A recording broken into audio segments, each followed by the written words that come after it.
Bapak-bapak, ibu-ibu, para hadirin, para hadirat, dan juga segenap pendengar serta pemirsa rahimani wa rahimakumullah. Alhamdulillah, kembali kita mengkaji tema fikih doa dan zikir.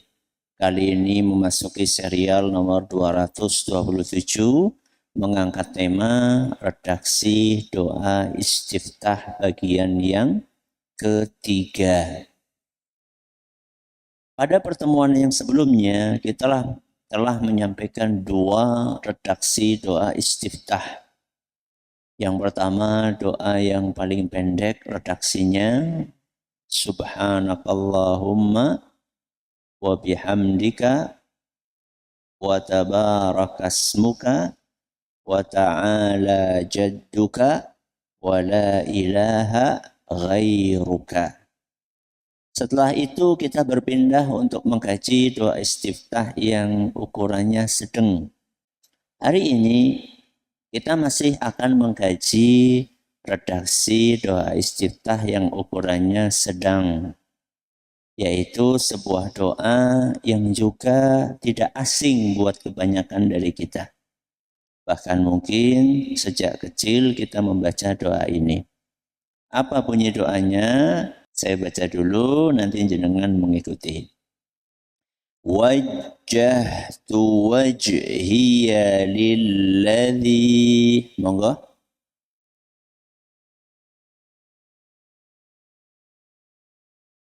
Fataras samawati wal ard.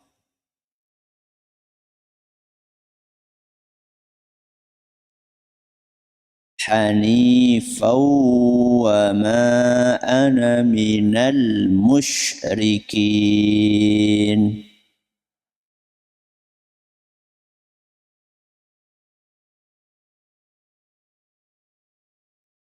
إن صلاتي ونسكي ومحياي ومماتي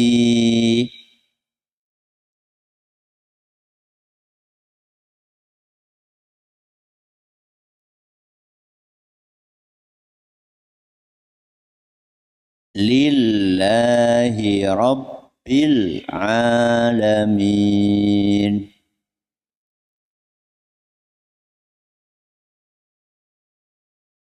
La syarika lah. Wa bidzalika umirtu wa ana minal muslimin.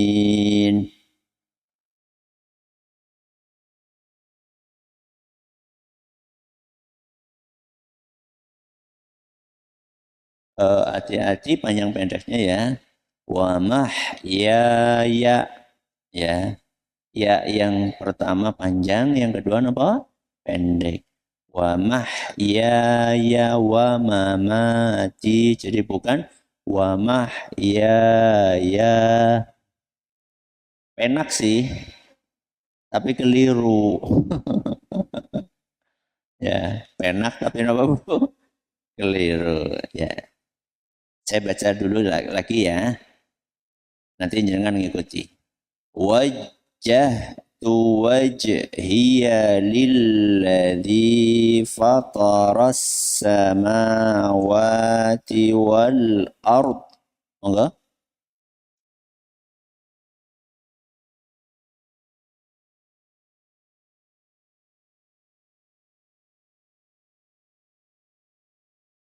Hanifan wa ma ana minal musyrikin.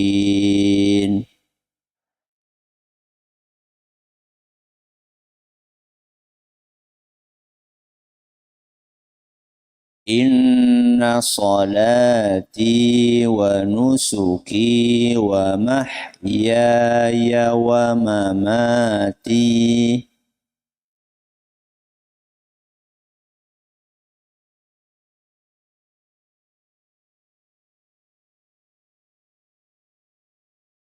hati-hati, inna solati itu enggak disambung ya, bukan innas tapi Inna sholati, ya, jadi nggak disambung. Innanya pendek, terus nggak disambung. Ya, saya ulangi. Inna sholati wa nusuki wa mahyaya wa mamati. Monggo.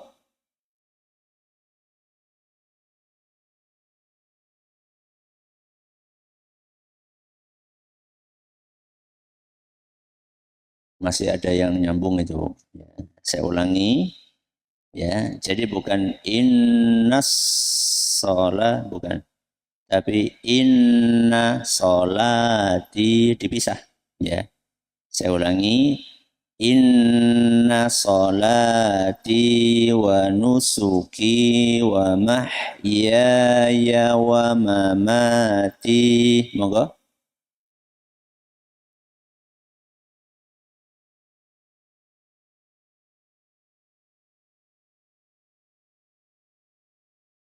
Lillahi Rabbil Alamin.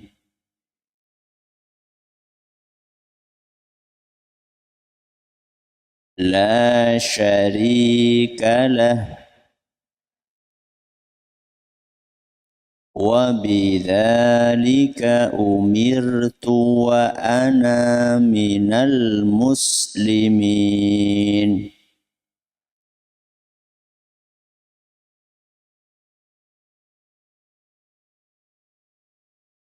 Sekarang kita bareng-bareng 1, 2, 3.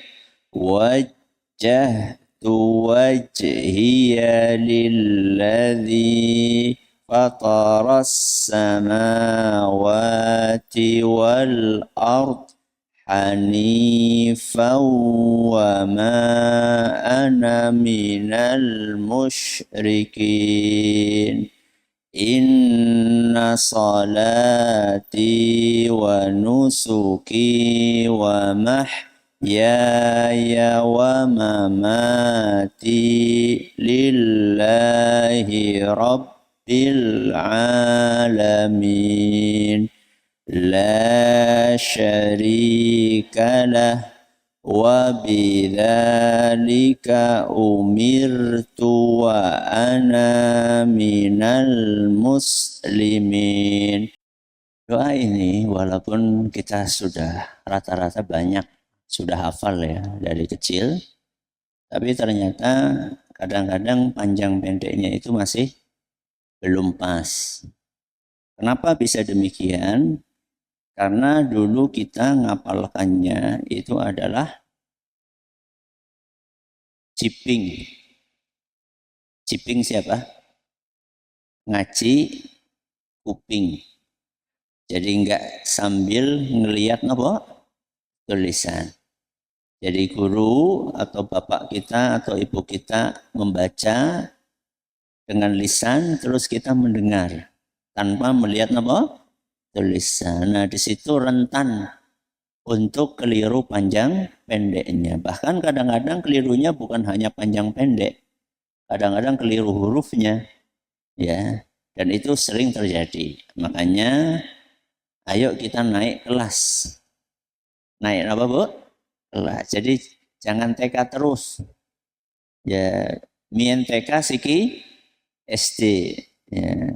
Mien SD siki SMP. Mien SMP siki SMA. Jadi ayo kita naik kelas terus untuk meningkatkan kemampuan kita di dalam beragama. Baik. Doa ini apa landasannya? Landasannya adalah sebuah hadis yang dituturkan oleh menantu Nabi kita Muhammad sallallahu alaihi wasallam. Sinten? Ali bin Abi Thalib radhiyallahu anhu. Nikah sama siapa beliau? Nikah sama sinten? Fatimah. Sinten Fatimah? Putri Nabi kita Muhammad SAW. Makanya saya katakan hadis ini diriwayatkan oleh menantunya Rasulullah SAW. Apa kata Ali bin Abi Thalib? Anna Rasulullah sallallahu alaihi wasallam kana idza iftataha as-salah Sesungguhnya Rasulullah Shallallahu Alaihi Wasallam apabila membuka sholat iftataha, makanya kemarin pernah saya katakan bisa dikatakan istiftah, bisa dikatakan apa? Iftitah, sama aja. Bahwasanya Nabi SAW ketika membuka sholatnya, beliau membaca wajjahtu wajhiya, aku hadapkan wajahku, lilladzi fataras samawati wal ard, kepada Allah yang menciptakan langit dan bumi. Hanifa, dengan sepenuh hati untuk komitmen di dalam kebenaran.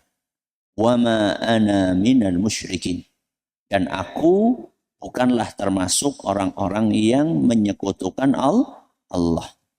Inna salati, sesungguhnya salatku, wa nusuki, ibadahku, bisa juga sembelihanku, wa mahyaya, hidupku, wa mamati, matiku, lillahi rabbil alamin, untuk siapa?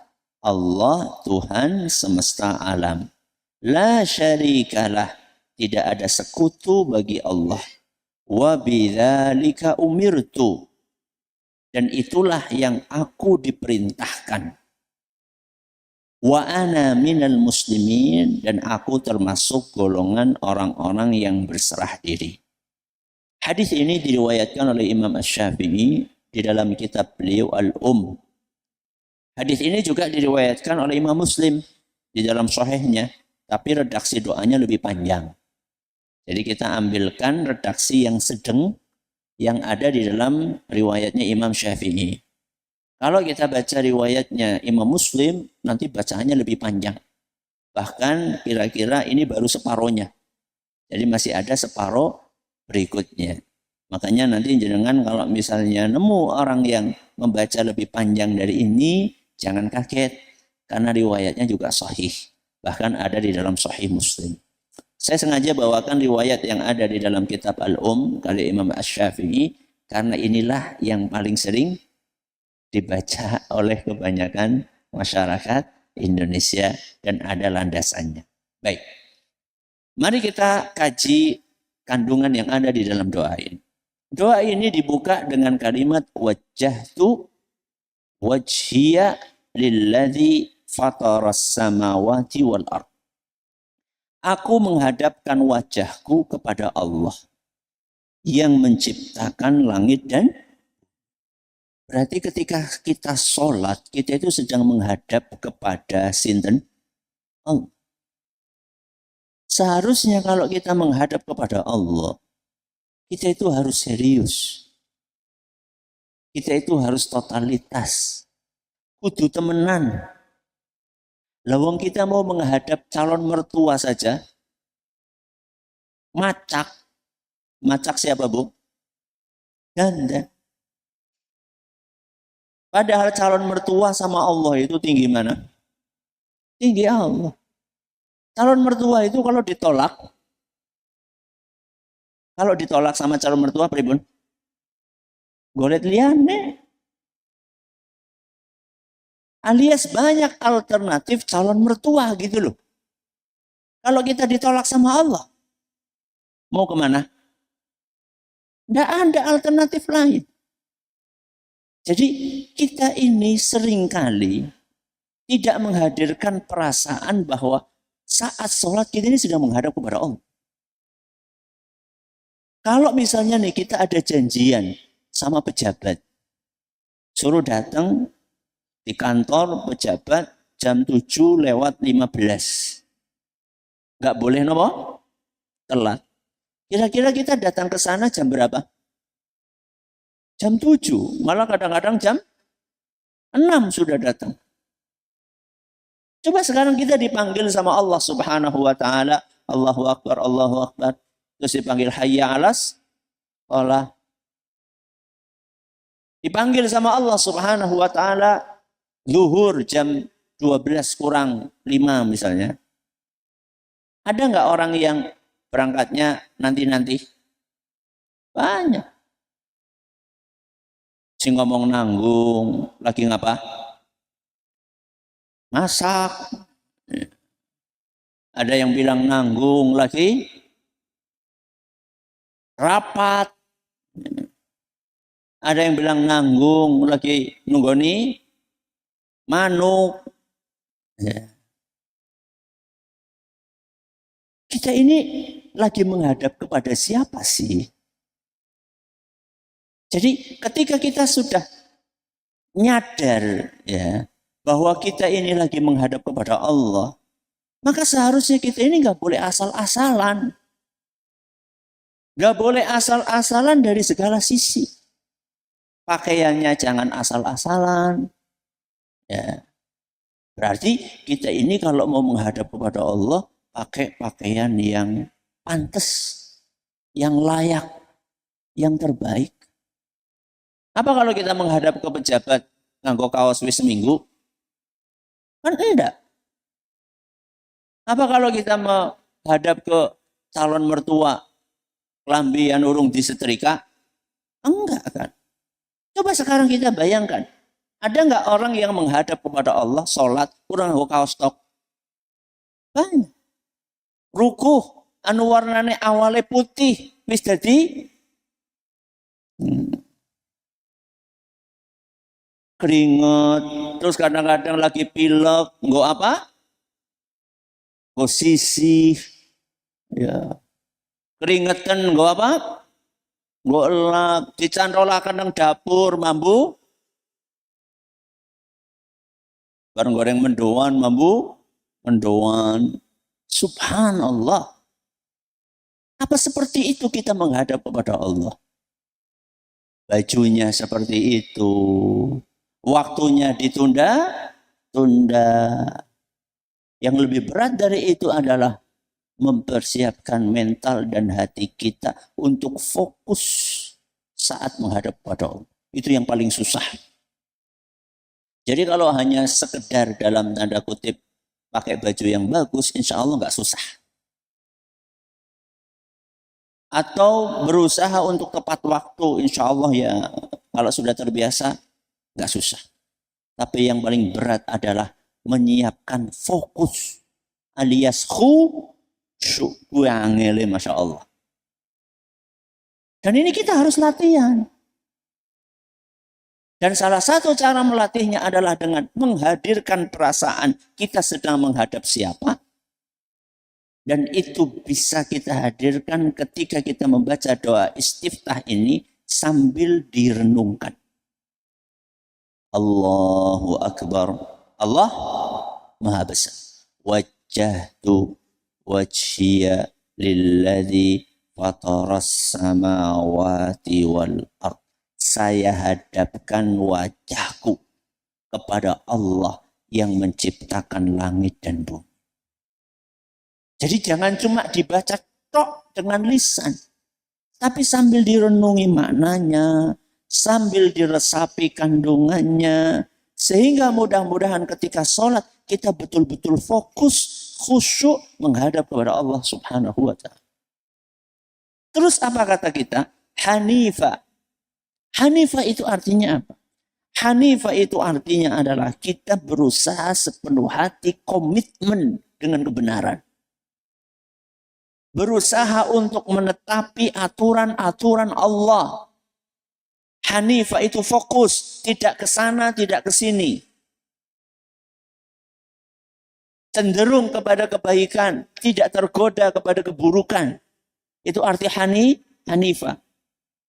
Ketika dimaknai itu adalah konsistensi kepada tauhid, berarti kita mengabaikan syirik. Kalau itu diartikan kita konsisten kepada sunnah, maka kita tinggalkan bid'ah. Ketika itu diartikan kita konsisten kepada ketaatan, maka kita tinggalkan maksiat. Itu Hanifah. Satu kata tapi kandungannya apa? Banyak dan luas. Hanifah wa ma ana minal musyrikin. Lalu kita mengikrarkan bahwa kita bukan termasuk orang-orang musyrik. Apa maksudnya?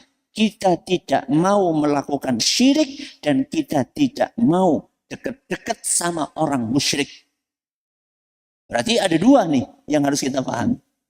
Kita tidak mau melakukan perbuatan syirik dan tidak mau ikut-ikutan dengan kaum musyrik. Perbuatannya kita tidak doyan, ya. Orangnya kita juga nggak suka untuk ikut-ikutan, apalagi nyontoh mereka, apalagi mengekor mereka. Perbuatan syiriknya kita jauhi. Orang-orang musyriknya juga kita tidak mau untuk ikut-ikutan perilaku mereka. Sayangnya tidak sedikit di antara kaum muslimin ngakunya wa ma ana minal musyrikin. Tapi begitu berperilaku, begitu melakukan ritual, begitu berpakaian, malah menyontoh berpakaiannya kaum musyrikin. Malah nyontoh ritualnya kaum musyrikin. Malah ikut meramaikan perayaannya kaum musyrikin. Nah terus baca doa istiftahnya ketika sholat. Itu fungsinya apa? Wa ma ana minal musyrikin. Berarti kita umat Islam itu punya identitas yang berbeda dengan identitasnya kaum musyrikin. Makanya kemarin ketika tahun baru, saya sampaikan itu. Kita ini umat Islam, jangan jadi ekor. Jangan jadi nopo? Ekor. Harusnya jadi nopo? Kepala. Kita ini jangan membebek. Harusnya jadi yang angon bebek. Kita ini jangan mau jadi bebeknya. Kita ini harusnya jadi yang angon. Umat Islam ini jangan ikut-ikutan. Tanggane pada toet-toet, melu apa? Toet-toet. Ini umat Islam bagaimana sih? Jangan kita ikut-ikutan. Itu bukan budaya kita umat Islam. Wa ma ana minal musyrikin. Terus apa? Inna salati wa nusuki wa mahyaya wa mamati lillahi rabbil alamin. Apa artinya? Sesungguhnya salatku, terus ibadahku, terus hidupku, terus matiku lillahi rabbil alamin. Semuanya adalah untuk siapa? Allah, Tuhan semesta alam. Apa makna dari ikrar ini? Maknanya adalah kita harus totalitas menyerahkan diri kita untuk Allah. Apa yang kita serahkan untuk Allah? Semua yang kita miliki, hidup kita dan mati kita. Termasuk ibadah, sholat, puasa, zakat, haji, semuanya untuk Allah subhanahu wa ta'ala. Berarti yang kudu lillahi rabbil alamin itu sholate nopo puasane. Semuanya. Sholatnya harus lillah, puasanya lillah. Zakatnya lillah. Hajinya lillah. Umrohnya lillah. Jadi hajinya itu bukan untuk mencari gelar. Orang diceluk bukaji, orang nyelingak. Bus apa ya? Bukan asing tersinggung. Wis butuloh bae. Ya, ben Abdullah kan saya ya. Butuloh. Menang bae. Oh, nun sewu, bukajah dulu. Nembe apa? Nyeringat. Sing digoleki siapa nih? Apa sih dicari? Kita berhaji, kita berumroh. Itu lillah. Bukan untuk mencari apa? Gelar. Sama ketika kita berinfak juga demikian. Infak itu nggak usah diumumkan. Ya. Ketika infak ke masjid nggak diumumkan ngambek. Ya. Besoknya nggak mau infak lagi. Orang diumumkan ke masjid. Ya. Subhanallah. Infak kita harus lillah. Zikir kita harus apa? Lillah.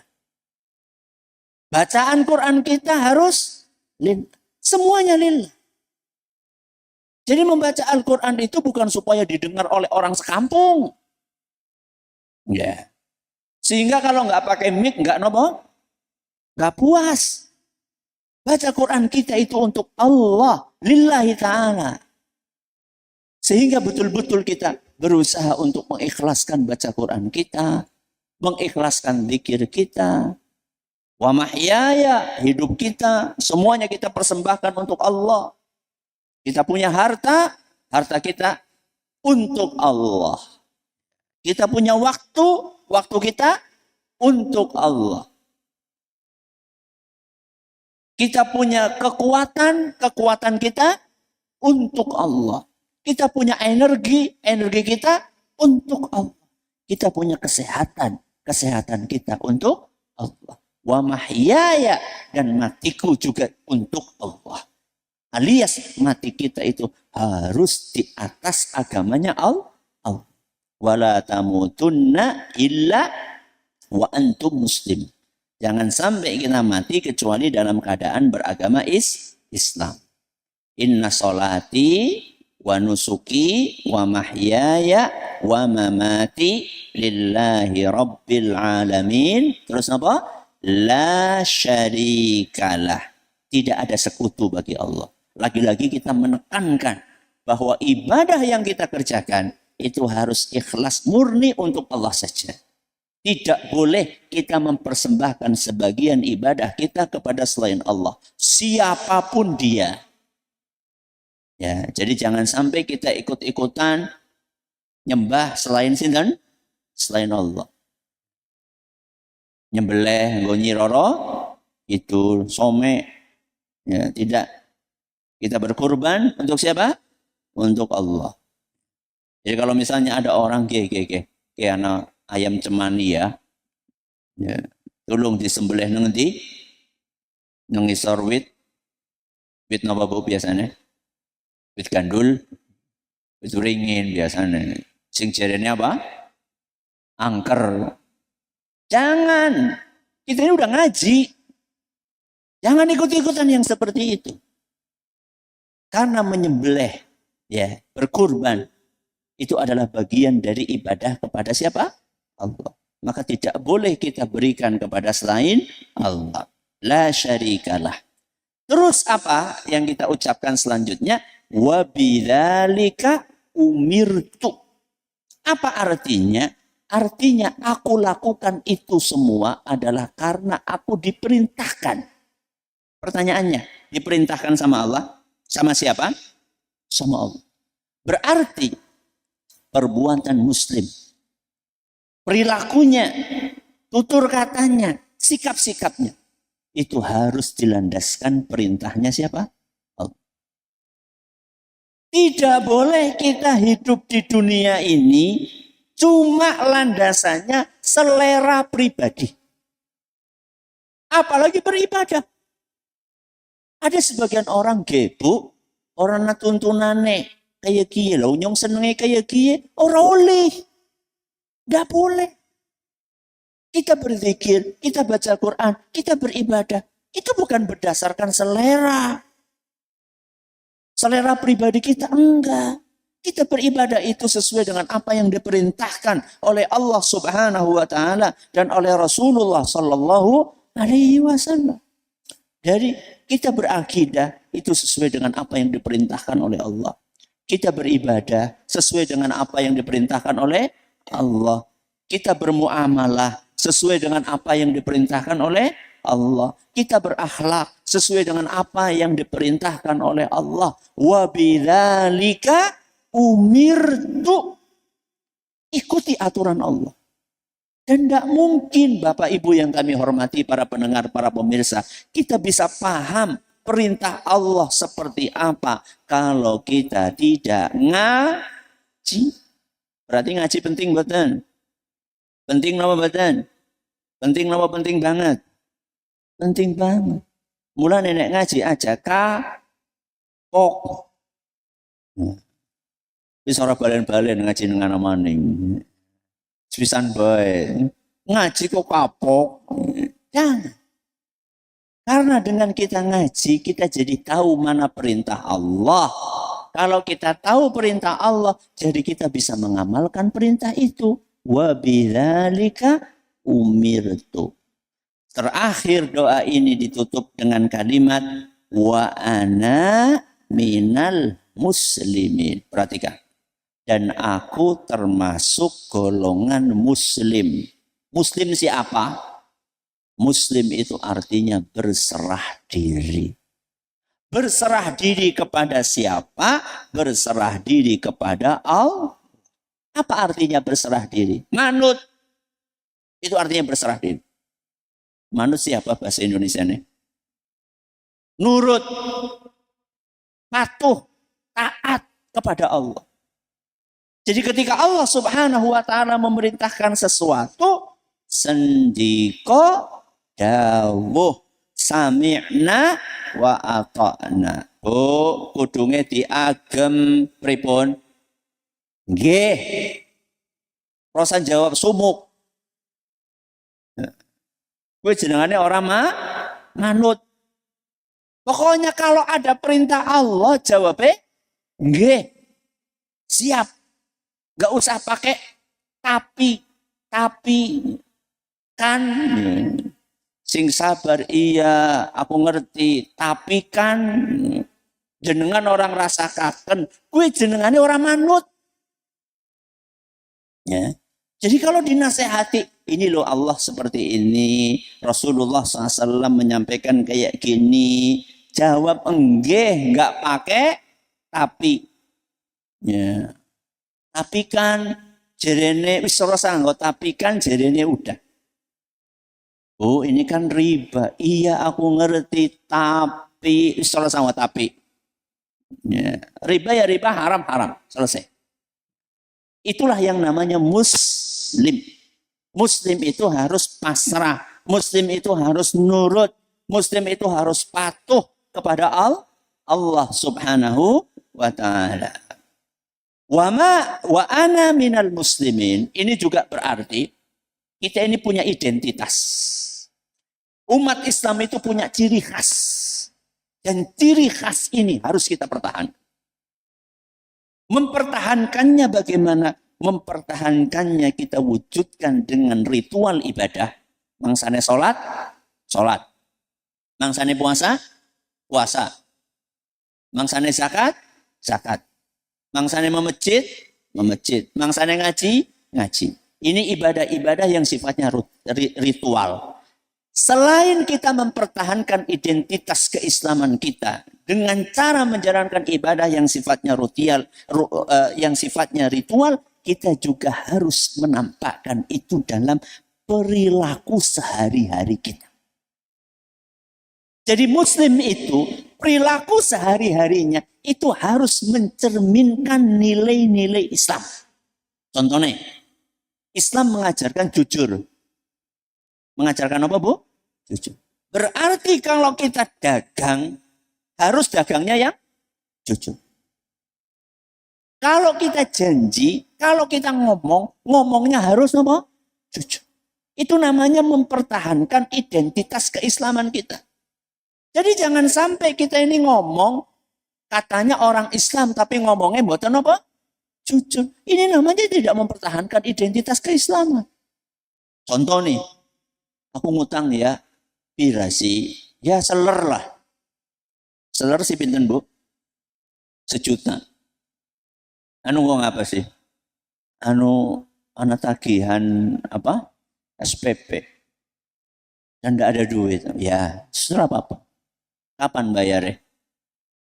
Insya Allah lah. Awal tahun. Sudah teman. Awal bulan. Jenengan ketika datang awal bulan. Berusaha sekuat tenaga untuk apa? Bayar. Itu namanya mempertahankan identitas keislaman kita. Kita ini sudah ngomong. Maka ngomong itu harus diwujudkan di dalam perbuatan. Yang jujur. Dan biasanya kalau sudah datang awal bulan, godaannya banyak. Lah, anu sugih iki. Maksudnya siapa sing sugih? Sing diutangi. Ya, biasanya kayak gitu nih. Orang yang ngutang ini, godaannya pas mau bayar, lah itu kan orang kaya, hartanya miliaran. Wong saya cuma pinjam 1 juta, insya Allah kalaupun nggak segera saya bayar, nggak ngefek buat dia. Iya, buat dia nggak ngefek, tapi buat jenengan ngefek. Ini yang kadang-kadang sering dilupakan. Buat yang ngutang, buat yang diutangi, sing sugih, jenengan pinjam 1 juta, mungkin nggak ngefek, karena duit dia masih nopo? Masih banyak. Tapi buat jenengan ngefek. Apa ngefeknya? Ngefeknya jenengan jadi tidak dipercaya. Karena sudah terlanjur janji tapi tidak menepati alias blend janji. Jenengan akan di blacklist. Ngerti Bu di blacklist? Masuk dalam daftar hitam. Masalah itu. Akhirnya jenengan besok-besok mau ngutang gimana? Ora balen-balen. Sudah dicap jenengan. Dicap suka ngutang, ora seneng bayar. Masalah buat jenengan. Buat dia mungkin gak masalah, tapi buat jenengan masalah. Itu baru masalah di dunia. Belum nanti masalah di akhirat. Orang yang ngutang terus nggak mau bayar sampai meninggalnya, itu Kanjeng Nabi SAW nggak mau nyolati. Nggak mau nyolati Rasulullah SAW. Padahal masih muslim. Orang yang nggak bayar utang muslim apa mboten? Muslim, mau masih sholat kok. Tapi Nabi SAW nggak mau nyolati. Itu artinya apa? Urusan utang itu urusan berat. Makanya orang-orang yang punya utang meninggal dunia, ahli warisnya itu sebelum mendapatkan jatah warisan disuruh apa dulu? Disuruh melunasi utang itu. Jadi nggak boleh bagi-bagi warisan kalau apa? Belum lunas utangnya. Jadi warisannya harus dipotong dulu buat apa? Bayari utang. Baru kemudian sisanya dibagi waris. Itu artinya apa? Itu artinya tanggungan yang akan dibawa sampai ke akhirat. Dan kalau nggak dilunasi, nanti di akhirat akan dituntut. Nuntutnya ke priwe Ustaz? Kon bayar 1 juta? Iya. Nuntutnya gimana coba? Orang yang kaya tadi, ya, nanti di hari kiamat, ketika dia diutangi 1 juta, kok sampai matinya nggak dilunasi? Nanti di hari kiamat yang kaya ini akan nuntut. Nuntut apa? 1 juta? Bukan. Sudah nggak ada duit. Dan sudah nggak perlu duit. Di hari kiamat nggak perlu duit. Terus nuntutnya pakai apa? Pakai pahala. Pakai pahala. Jenengan disuruh ngelunasi dengan pahala yang jenengan miliki. Pahala nopo? Ya pahala yang jenengan miliki pahala apa? Jenengan punyanya pahala sholat, dicabut pahala sholat. Jenengan punyanya pahala haji, pahala hajinya dicabut. Jenengan punyanya pahala baca Quran, pahala Qurannya dicabut. Iya kalau yang diutangi cuma 1. Se-RT. Nengkana utang, nengkana utang, nengkana utang. Utangnya ngendi-ngendi. Berarti nanti yang nuntut di hari kiamat itu banyak banget. Lah, misalnya pahalanya sudah habis gimana? Sudah dibagi-bagi, wong se-RT. Pahala sholatnya wis entong, pahala sodaknya wis entong, pahala puasanya wis entong. Ternyata masih banyak yang ngantri. Belum dilunasi utangnya. Terus dibayar pakai apa? Dibayar pakai dosa. Dosa orang yang diutangi itu dicabut kemudian dibebankan kepada jenengan. Medeni loh. Pahalane jenengan dikurangi, dosane ditambahi. Serem. Habis itu ditimbang. Ditimbang antara dosa dengan pahala. Apa yang terjadi? Lawang pahala ini jenengan dicabut, dosanya ditambahi, terus ditimbang antara dosa dengan pahala. Mana yang lebih berat? Ya sudah ketahuan jawabannya. Ya lebih berat dosanya. Wong dosa-dosa kita tanpa ditambahi dengan dosa orang. Pahala kita tanpa dicabut buat orang lain. Itu saja belum tentu ketika ditimbang. Lebih berat pahala kita dibandingkan dosa kita.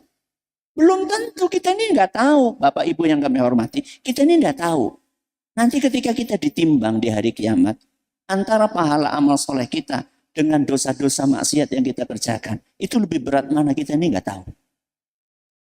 Karena amal-amal yang kita kerjakan hari ini kita juga nggak tahu diterima apa enggak sama Allah. Sedangkan dosa-dosanya wis mesti, wis genah dosanya. Kita ini nggak tahu. Sudah seperti itu masih kita menghadapi tuntutan-tuntutan di hari kiamat atas perbuatan-perbuatan buruk yang pernah kita kerjakan di dunia. Berarti urusan utang, urusan gampang, apa urusan angel, Bu?